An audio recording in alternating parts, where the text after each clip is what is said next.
Welcome to Kali twisted stories part 59। जय माँ काली, जय माँ तारा, आप सबका भला हो। राधा बचपन से ही बहुत ही विषम परिस्थितियों में बड़ी हुई थी। उसके घर के आर्थिक हालात एक समय में तो सही थे, पर समय के साथ बीतते बीतते जैसे जैसे वो बड़ी हो रही थी वैसे वैसे उसके घर के हालात बहुत ही बिगड़ते जा रहे थे। काफ़ी समय बीतने के बाद भी और काफ़ी प्रयत्नों के बाद भी दुर्भाग्य उसका साथ नहीं छोड़ रहा था। कभी पिता की नौकरी चली गई, फिर माता की भी नौकरी चली गई, फिर बड़ी बहन जो सिविल सर्विसेज की तैयारी कर रही थी और शायद बहुत ही कैपेबल थी सिविल सर्विसेज निकालने के, घर के अड़ंगों में फंस गई और सिविल सर्विसेज का एग्ज़ाम निकालने की जगह घर के राशन पानी का जुगाड़ करने लगी। समय बीतता जा रहा था। राधा की बड़ी बहन जैसे तैसे कर कर घर चला रही थी। डिसाइड हुआ कि राधा भी कुछ काम करे और घर का हाथ बटाए। राधा कभी भी घर से बाहर निकली नहीं थी। वो घर में ही रहती और पढ़ाई करती, क्योंकि आर्थिक हालात सही नहीं थे तो एग्ज़ाम्स भी उसने प्राइवेट ही दिए थे। नौकरी करने के लिए वो बाहर इंटरव्यू के लिए जाती तो रास्ते में कई सौदे उसको छेड़ा करते, कहते कहाँ जा रही हो, आओ हमारे साथ चलो। राधा डर के मारे आंख बंद कर लेती और जल्दी जल्दी कर कर रोड क्रॉस कर कर भाग निकलती। ऐसा हर दिन होता, हर दिन हर रात। उसको जब भी बाहर निकलना होता तो सौदे उसे परेशान करते। इधर नौकरी थी कि उसे मिलने के लिए तैयार ही नहीं थी।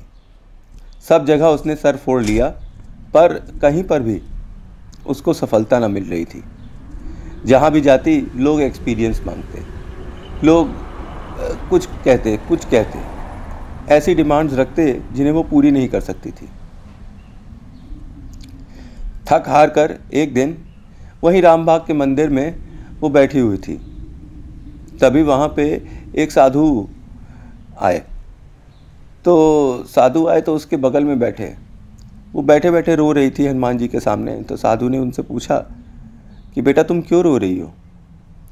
तो राधा ने बताया कि मेरे घर के आर्थिक हालात सही नहीं हैं और मैं नौकरी भी पाना चाह रही हूँ पर नौकरी नहीं मिल रही है और मुझे कोई रास्ता नहीं सूझता है, और आते जाते मेरे साथ ऐसे ऐसे लोग गलत हरकतें करते हैं, मुझे परेशान करते हैं, लड़के भी, और घर में कोई ऐसा है नहीं जो कि इसका विरोध कर सके।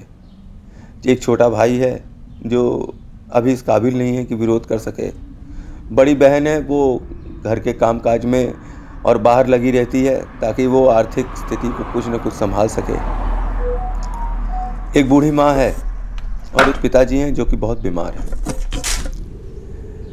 तो साधु ने बोला कि बेटा मैं ये नहीं कहता कि तुम्हारी सारी प्रॉब्लम सॉल्व हो जाएं, पर तुम सच्चे मन से अगर हनुमान जी के जिन्न की साधना करो तो तुमको फल अवश्य प्राप्त होगा। ये एक ही दिन की साधना है और जो मैं मंत्र तुम्हें दे रहा हूँ ये सिद्ध है। ये कहकर साधु ने उनके कान में वो मंत्र बोल दिया। मंत्र सुनकर राधा के पूरे शरीर में झन्नाहट सी आ गई। उन्होंने कहा कि इसका विधान क्या है। तो साधु ने बोला इसका कोई विधान नहीं है।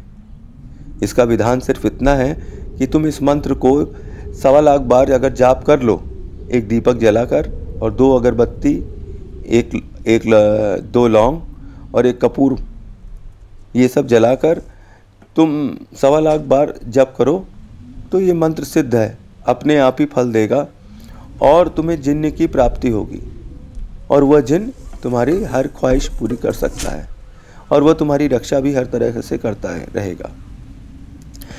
राधा को साधु की बात पे कोई विश्वास नहीं हुआ। उसे लगा कि कहीं ये कोई फ्रॉड तो नहीं है, अब ये मुझसे कुछ पैसे मांगेगा।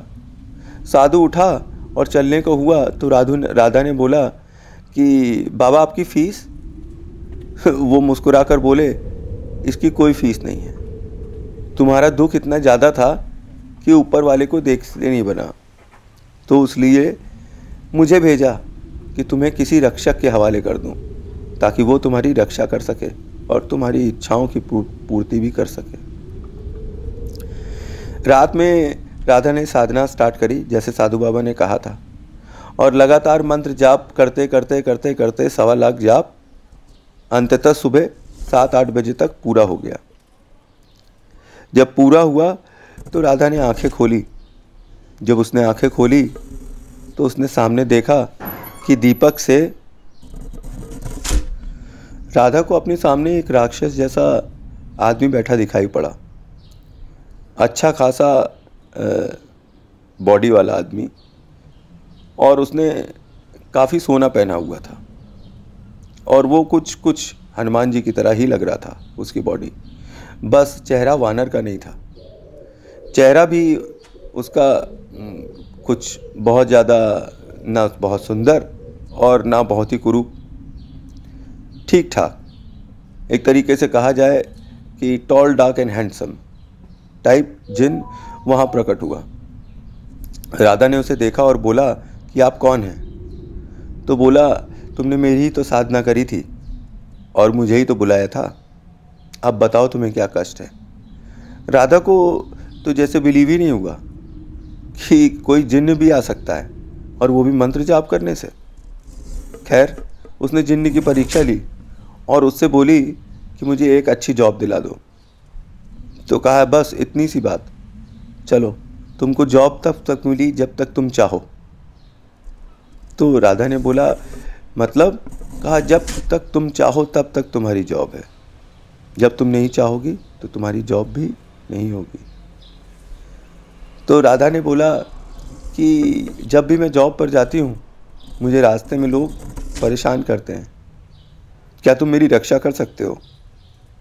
तो जिन्न ने ठहाके मारकर हंसा। मैं हनुमान जी का जिन्न हूँ और मैं तुम्हारी रक्षा इन छोटे छोटे बच्चों से क्या किसी भी चीज़ से कर सकता हूँ।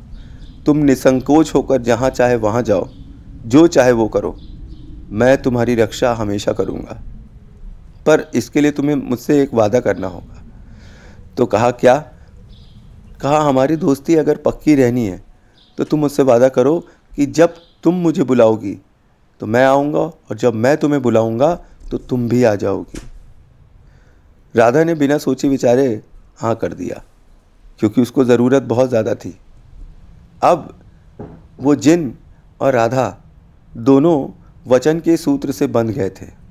मतलब अगर राधा बुलाएगी तो वो जिन्न आएगा, और अगर वह जिन्न कभी राधा को बुलाएगा तो उसे भी आना ही होगा। ये प्रॉमिस उसने जिन्न से कर दिया था। अब राधा की जीवन बहुत अच्छा नहीं तो बहुत बुरा भी नहीं, अच्छे से ही बीत रहा था।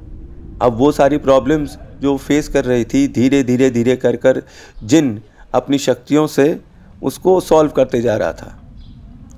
समय बीतता जा रहा था। अब जिन्न और राधा में गहरी दोस्ती हो गई थी। दोनों केवल मंत्र से नहीं जुड़े हुए थे और प्रॉमिस से ही नहीं जुड़े हुए थे, अब वो मन से भी जुड़ गए थे। और मन ऐसा कि दोनों का एक दूसरे के बगैर कभी मन ही नहीं लगता था। ऐसा लगता था कि वो कभी अलग होंगे ही नहीं। तभी कुछ दिनों के बाद जिन्न के जो और जानने वाले थे, जो उसके घर वाले थे, उन्हें पता चला कि ये जिन्न जो है ये तो किसी नीचे मनुष्य के साथ बैठकर समय बिता रहा है और अपने जिन्न लोक में जाता ही नहीं है। तो जिन्न के परिवार वालों ने उसे काफ़ी खरी खोटी सुनाई और कहा कि अगर तुम जाओगे तो हम तुम्हें जिन्न लोक से निकाल देंगे, या तो तुम उस मनुष्य लोक में जाओ या तो तुम इस जिन्न लोक में जाओ। जिन्न ने बोला, उसने मेरी साधना करी थी, उसने मुझे बुलाया था और मैं वचनबद्ध हूँ, मुझे जाना ही होगा। तो जिन्न के घर वालों ने बोला कि तुम सोच लो तुमको क्या करना है। तुम चाहे अगर अपना वचन निभाओगे तो तुम्हें इस लोक से हाथ धोना पड़ेगा। यहाँ जितनी भी शक्तियाँ जो हमने तुम्हें दी हैं वो तुमसे छीन ली जाएंगी, पर जो शक्तियाँ तुम्हारे पास हैं वो तुम्हारे पास ही रहेंगी। जिन्न बोला मेरे पास माता काली की शक्ति है और बजरंगबली की शक्ति है, वो मेरे साथ ही रहेगी, पर मैं अपना वचन भंग नहीं करूँगा। मैं अपना वचन मरते दम तक निभाऊंगा। तो जिन्न के परिवार वालों ने बोला, तुम अपना मरते दम तक वचन निभाने के लिए अपने आप को मार सकते हो, तो क्या वो मनुष्य भी तुम्हारे लिए अपना वचन निभाने के लिए अपने आप को मारेगा? तो जिन्न बोला, मुझे पता नहीं उसका, अपना पता है, पर उसने भी प्रॉमिस किया है कि वो मरते दम तक अपना वचन निभाएगी, इसलिए मुझे भी अपना वचन निभाना ही होगा।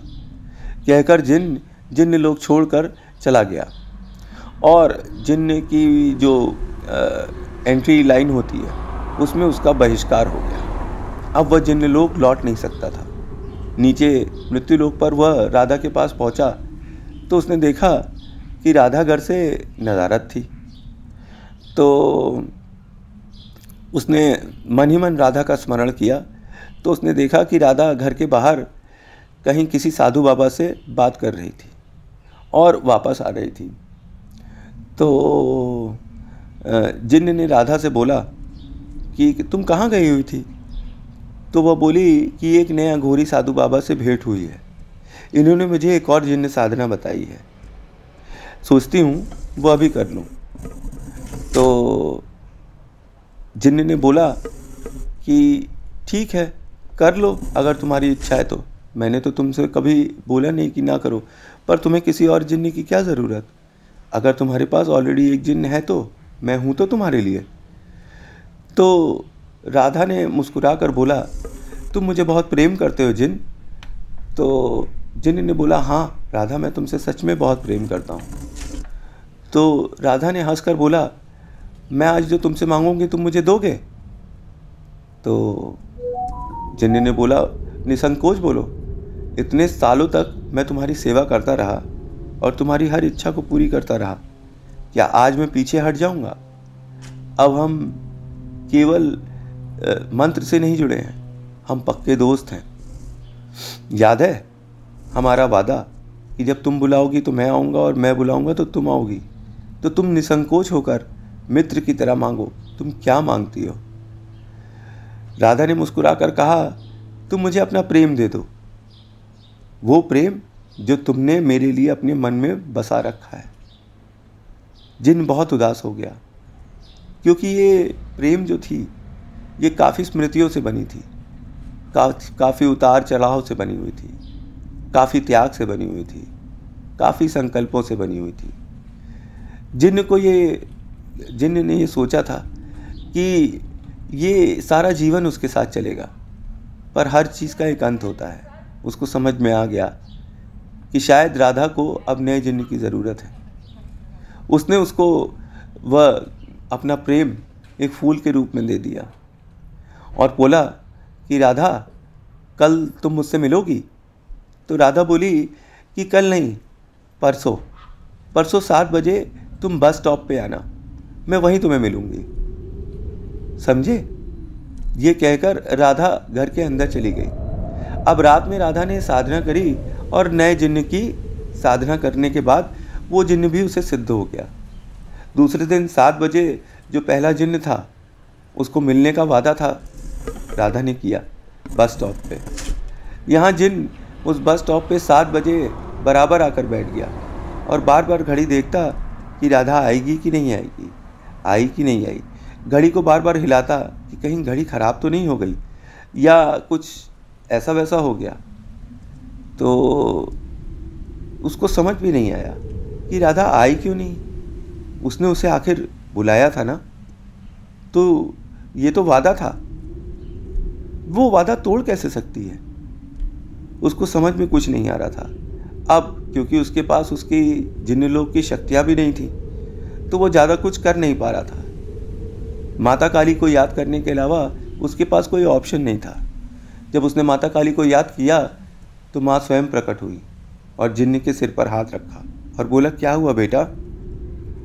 वो बोला, माँ राधा नहीं आई।